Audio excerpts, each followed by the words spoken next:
नमस्कार, मैं हूं रौनक पारेख और आप देख रहे हैं पंजाब केसरी राजस्थान। फिलहाल वक्त हो चुका है शाम के 7 और आज हम जिस मुद्दे पर बात करने वाले हैं वो है राजस्थान का 16वां विधानसभा सत्र। प्रदेश के अंदर बजट सत्र की बातचीत हम शुरू करेंगे कि आखिर किस तरह से सत्ता पक्ष है और विपक्ष अपनी पूरी तैयारी बजट सत्र को लेकर के लगातार कर रही है। आने वाले समय में प्रदेश का बजट है वो पटल पर रखा जाएगा, उससे पहले केंद्र का बजट है वो आएगा। लेकिन राजस्थान की बात कर लें, सर्वदलीय बैठक के बाद में लगातार चर्चा हो रही है कि इस बार का जो बजट का सत्र है 16वां वो किस तरह का रहने वाला है। सत्ता पक्ष हो या फिर विपक्ष हो, दोनों ने अपनी पूरी तैयारी है वो कर ली है। इसी मुद्दे पर आज हम बात करेंगे कि आखिर प्रदेश में बजट से पहले किस तरह की तैयारी है विपक्ष की और पक्ष की, क्या माहौल प्रदेश में चल रहा है, उसको लेकर हम बात करेंगे। हमारे साथ मौजूद है दोनों ही पार्टी से प्रवक्ता हैं। बीजेपी से अगर बात करें तो अटल खंडेलवाल जी है। अटल जी, बहुत बहुत स्वागत है आपका। कांग्रेस की अगर बात कर लें तो कांग्रेस से एडवोकेट सद्दाम हुसैन है। हुसैन जी, आपका भी बहुत बहुत स्वागत है। स्टार्टिंग शुरुआत हम अटल जी से करेंगे। सरकार अटल जी आपकी है, 16वां विधानसभा सत्र है, अब जल्द ही शुरू होगा। आने वाले समय में किस तरह की तैयारी है? स्टार्टिंग नोट की अगर शुरुआत करें तो बीजेपी ने अपनी तैयारी किस तरह से कर रखी है? नमस्कार। सबसे पहले तो रौनक जी आपको जी आपका मैं धन्यवाद दूंगा कि आपने इस बजट सत्र के पूर्व हमें विचार रखने का मौका दिया। जी देखिए, बजट के अंदर हमारी तैयारी बहुत ही बढ़िया से है। हमने विधानसभा को भी, जो कि बहुत समय से, लंबे अरसे से उसमें बहुत सारे चेंजेस होने थे, टेक्नो फ्रेंडली बनाया है इस जी बार। और टेक्नो फ्रेंडली बनाने से, क्योंकि इस बार आपने देखा कि पहले ही साल में राइजिंग इंडिया लेकर के हम आए, और राइजिंग इंडिया में बहुत नेशनल और इंटरनेशनल जो कंपनीज है उन्होंने आकर के और इच्छा व्यक्त की कि यहाँ राजस्थान के अंदर ग्राउंड स्थितियों को देखा और वो यहाँ पर अपना निवेश करना चाहते हैं। जी और इसी के कारण से, निवेश करने के कारण से ही हम लोगों को लगा कि भी ये जो विधानसभा है इसको बाहर से भी लोग देखें, समझे कि राजस्थान एक अपॉर्चुनिटी वाली जगह है जहां पर कि अच्छे निवेश के अवसर है, और यहाँ अच्छे निवेश होंगे तो रोजगार होगा। जैसा कि हमने आप जनता के साथ वादा किया था कि हम यहाँ राजस्थान की प्रमुख समस्याएं हैं, पानी की, बिजली की, सड़क की, बेरोजगारी की, क्राइम की, उन सब में हम हमारा योगदान देंगे। और हमने वैसा ही जनता के अनुरूप ही, देखिए ईआरसीपी है उसको पहले ही साल में हमने मध्य प्रदेश के साथ जाकर के और समझौता किया, और उसका निराकरण किया और उसमें काम शुरू होने लग गया। और देखिए, बिजली की बात करें तो 30,000 करीब मेगावाट हमको हर दिन बिजली की जरूरत थी, हम बाहर से लाने की कोशिश करते थे। तो अब की बार हम ऊर्जा क्षेत्र में भी हमने स्वावलंबन की प्रक्रियाएं तेज कर दी। पहले जो एमओयूज हुए थे उन एमओयूज में भी अब हमने जो नए एमओयूज हो रहे हैं उसमें संशोधन कर रहे हैं। हमारी जो स्टेट की रिक्वायरमेंट है, सोलर संबंधित अगर नई कंपनियां आ रही हैं तो उनके साथ एमओयूज हम कह रहे हैं कि भाई सस्ती बिजली प्रदेश को मिलनी चाहिए, उसके तहत हम काम कर रहे हैं। और जी बहुत जल्दी ही 2027 तक हम स्वावलंबन वाली स्थिति में आ जाएंगे। बेरोजगारी की जहां तक बात कर रहे थे कि जिस तरीके से पेपर लीक हो रहे थे कांग्रेस सरकार में, 17 के करीब पेपर लीक हुए, और जो बेरोजगारों के साथ अन्याय हो रहा था, माननीय मुख्यमंत्री जी ने अब आते ही देखिए अपनी दृढ़ जो इच्छा शक्ति है वो दिखाई, और उन्होंने कहा कि भी 4 लाख नौकरियां वो देंगे। चार जी लाख नौकरियां अगर 5 सालों के अंदर देते हैं, ये तो है सरकारी, और 6 लाख के करीब हमने कहा कि भी प्राइवेट सेक्टर में भी हम नौकरियां देंगे, तो 10 लाख नौकरियां प्रदेश के बेरोजगार जो युवक हैं उनको मिलने जा रही।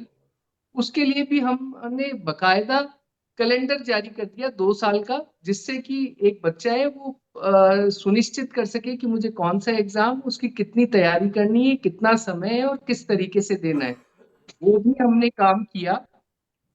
देखिए, और भ्रष्टाचार पर हमने रोक लगाई। जिस तरह जल जीवन मिशन में बहुत जबरदस्त तरीके से घोटाले हुए तो 100 से ज्यादा लोग हमने पकड़े, उनको उनको पकड़ने का हमने ये कार्य भी किया कि भाई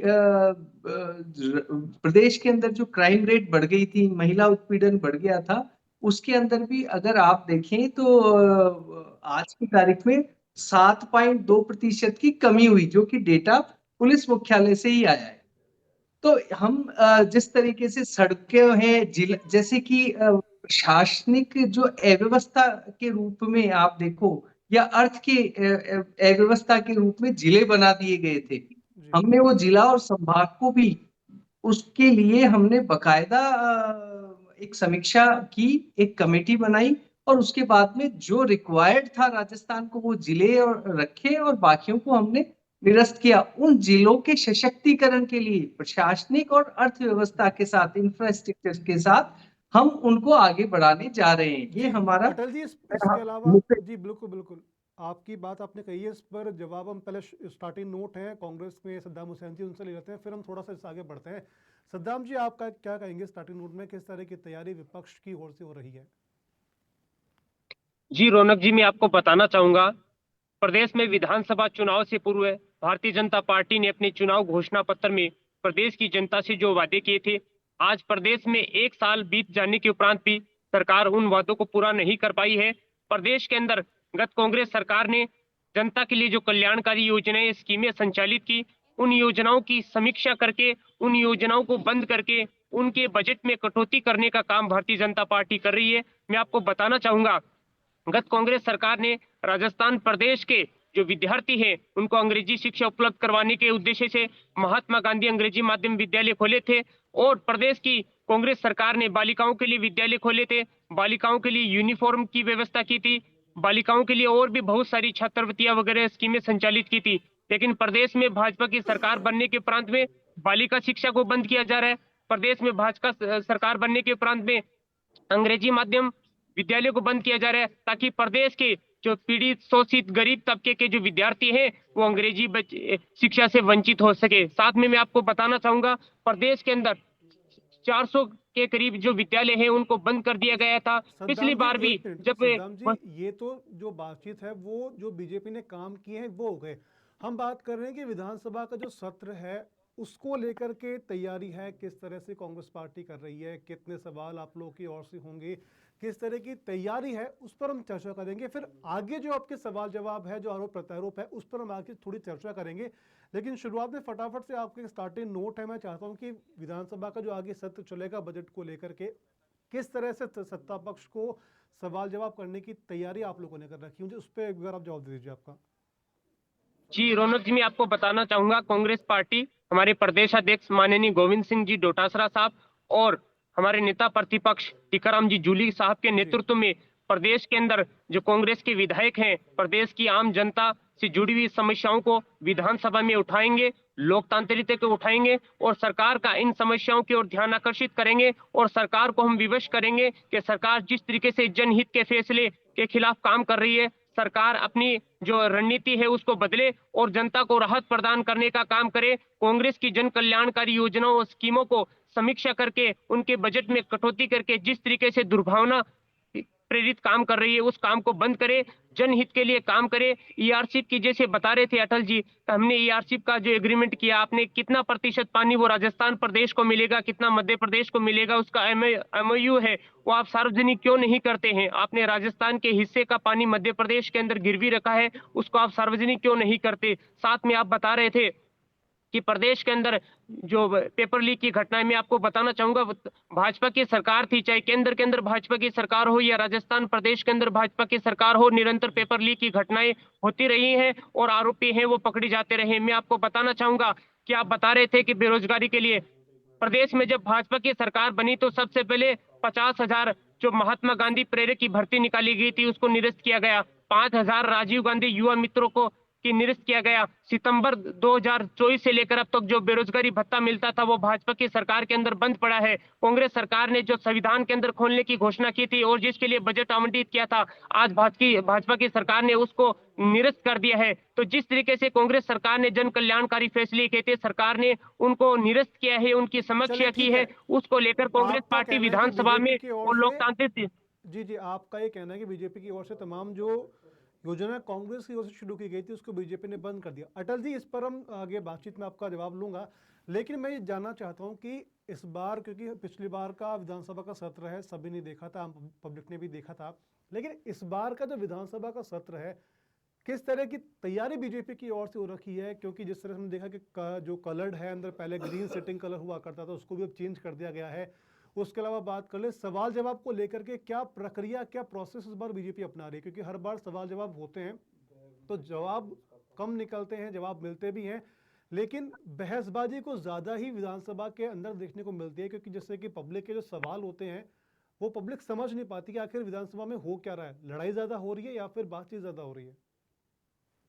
रौनक जी, देखिए, पहले तो मैं आपको बता ही चुका कि जो कि 2001 में जो कारपेट ग्रीन कलर का था, जी जिसपे कि टीकाराम जूली साहब ये कलर को लेकर के बहुत ज्यादा कि अब उस कारपेट को बदलना ही था, उसकी जी हालत छत विछत थी, तो उसका बदला जाना था। और वो क्योंकि पिंक कलर के नाम से जयपुर जाना जाता है, पिंक जी कलर एक स्वाभाविक कलर है। जी पिंक आतिथ्य का भी कलर है, प्रेम और सामंजस्य का या भाईचारे का कलर है, शिव शक्ति का कलर है, शांति और संतुलन का कलर है। जी तो पिंक गुलाबी, अपन कहते हैं गुलाबी होली।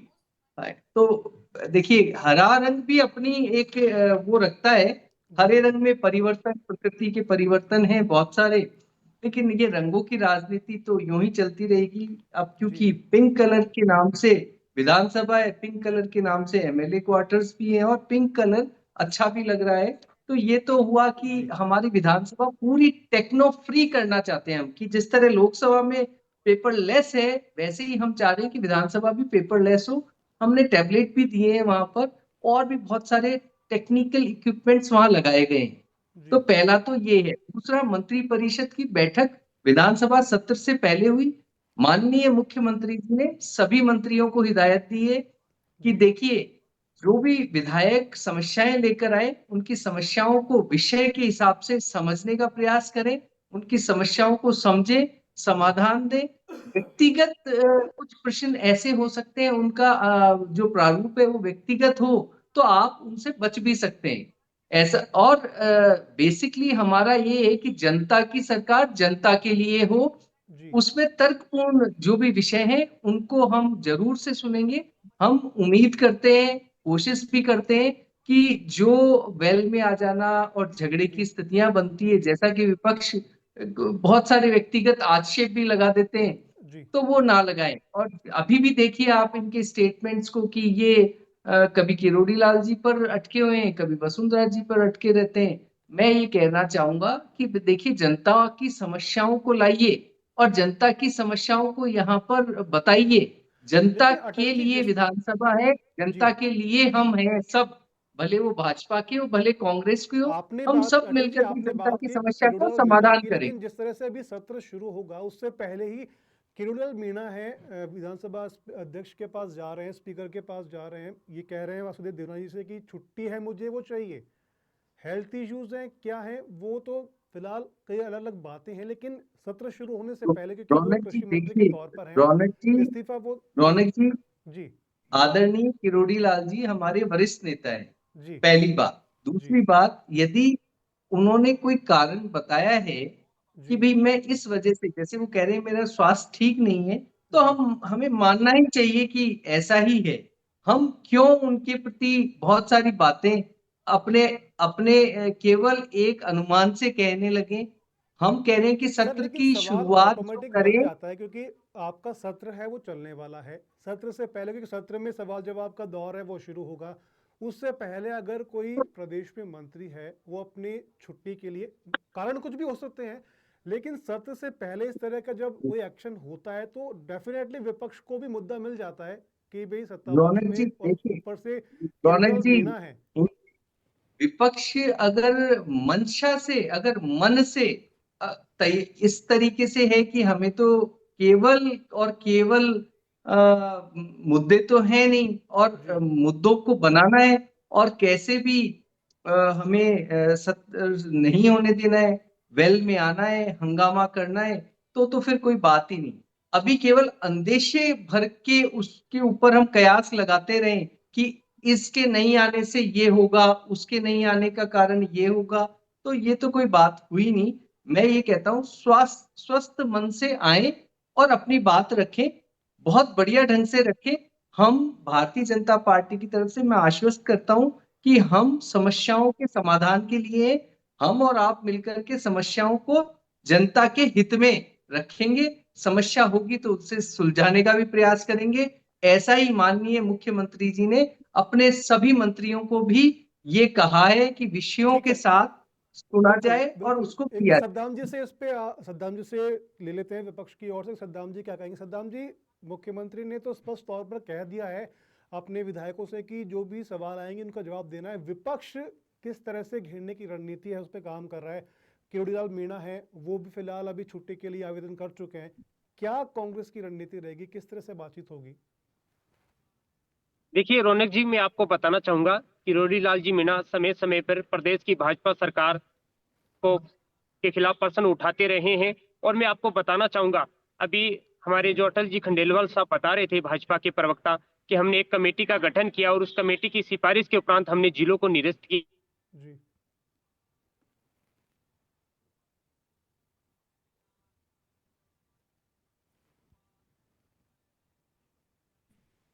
की भर्ती परीक्षा को निरस्त करने की सिफारिश करती है, लेकिन जी उस कमेटी की सिफारिश को नहीं माना जाता है।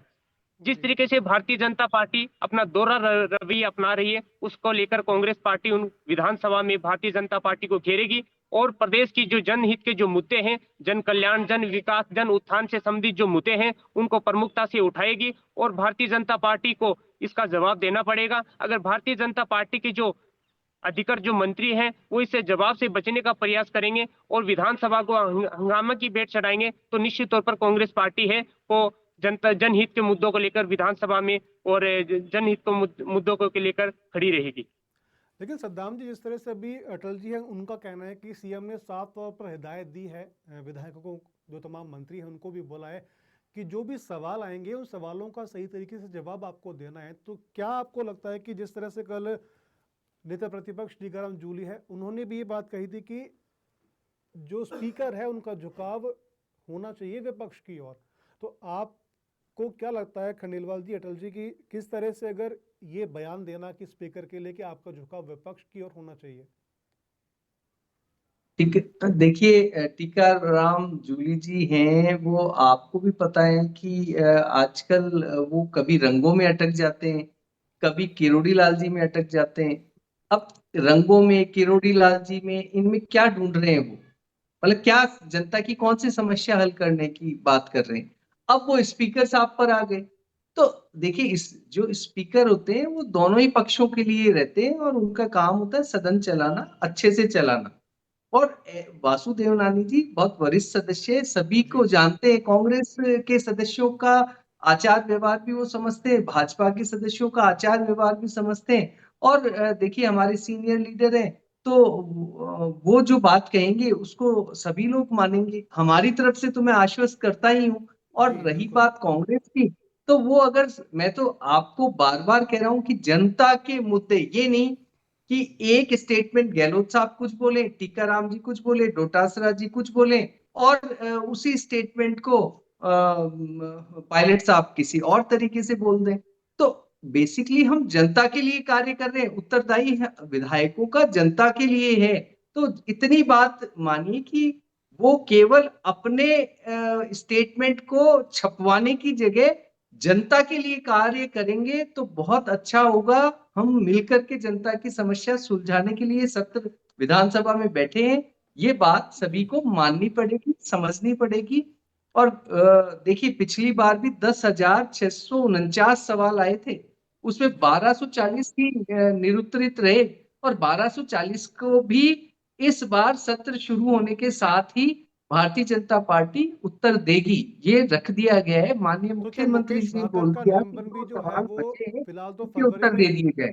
मुकेश भाकर जो है हाँ, विधायक, उनका निलंबन है वो भी 6 तारीख को खत्म होगा, तो क्या पॉसिबिलिटी है कि उससे पहले उनका निलंबन है वो रद्द हो सकता है? देखिए, ये है कि भी ये देखिए भारतीय जनता पार्टी का ये मैं व्यक्तिगत रूप से ये बात बोल रहा हूँ कि जी। भी जो विधानसभा में किसी से भी आप कुंठाग्रस्त ना रहे और हमारी ये मंशा भी रहती कि हम व्यक्तिगत तौर पे किसी से लड़ाइयाँ लेने के पक्ष में नहीं है, हम जनता के हित में बात करने की बात करते हैं और यदि स्पीकर साहब को लगेगा तो वो उन्हें परमिशन भी देंगे। ये डिपेंड करता है कि स्पीकर साहब क्या सोचते हैं उनके बारे में और किस तरीके से वो समझाने का प्रयास करते हैं भाकर साहब। जी, दोनों की सद्दाम अगर सहमति जी, जी, बनती है बिल्कुल, बिल्कुल। तो थोड़ा हमें कोई समय की थोड़ी-सी पाबंदी आपत्ति है। भी नहीं। जी, समय की थोड़ी-सी पाबंदी है। सद्दाम जी से हम इस पे ले लेते हैं। सद्दाम जी, क्या लगता है कि मुकेश भाकर वापस वेल में दिखाई देंगे? तो ये 6 तारीख को तो फिलहाल खत्म हो ही रहा बिल्कुल है, उससे पहले क्या दिखाई देंगे? बिल्कुल मुकेश जी भाकर विधानसभा के अंदर आएंगे, क्योंकि वो एक चुने हुए विधायक हैं और उनको पूरा अधिकार है कि वो अपने क्षेत्र की जो जन समस्याएं हैं उनको विधानसभा के पटल के सामने रखे और सरकार से नहीं, प्रश्न अगर पूछे। सरकार उनको अगर अगर विधानसभा अध्यक्ष हैं वो निलंबन पर 6 तारीख को तो खत्म हो ही रहा है, उससे पहले अगर निलंबन नहीं करते हैं तो क्या बातचीत की जाएगी विधानसभा अध्यक्ष से विपक्ष की ओर से?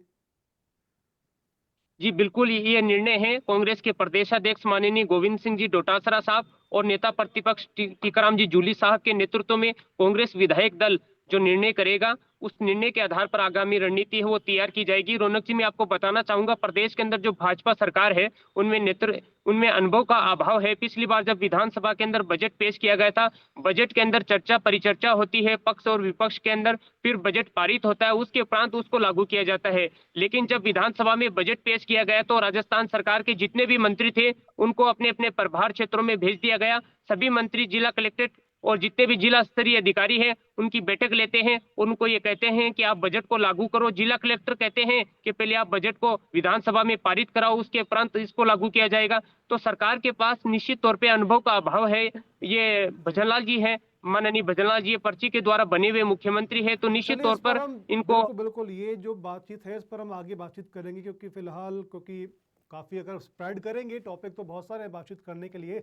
लेकिन फिलहाल जिस तरह से दोनों सदस्यों ने, दोनों प्रवक्ताओं ने अपनी अपनी बात रखी, बीजेपी की ओर से अटल खंडेलवाल जी थे और कांग्रेस की ओर से सद्दाम हुसैन जी थे, दोनों ने अपनी बातचीत रखी, दोनों का बहुत बहुत शुक्रिया। फिलहाल लेकिन जिस तरह से राजस्थान का 16वां विधानसभा सत्र है वो जल्द ही शुरू होगा और किस तरीके से बातचीत की जाएगी, किस तरीके से सवाल जवाब होंगे, इस पर लगातार पब्लिक की निगाहें हैं, जनता की जो निगाहें हैं विधानसभा के ऊपर बनी रहेगी। क्योंकि जिस तरह से शुरुआत बीजेपी के प्रवक्ता ने की थी कि इस बार का जो बजट है, इस बार टेक्नो फ्रेंडली है बजट, काफ़ी नई तरीके से बजट है वो भी पेश किया जाएगा और नई नई बातें हैं इस बार सत्र में देखने को मिल सकती है। और क्या कुछ नया इस बार सत्र के दौरान देखने को मिलता है, ये भी सबसे बड़ी बात, और जनता इस पर निगाहें अपनी बनाकर रखेंगी। फिलहाल विधानसभा का सत्र कैसा जाएगा, क्या तमाम जानकारी होगी, उसको देखने के लिए आप लगातार पंजाब केसरी पर बने रहिए।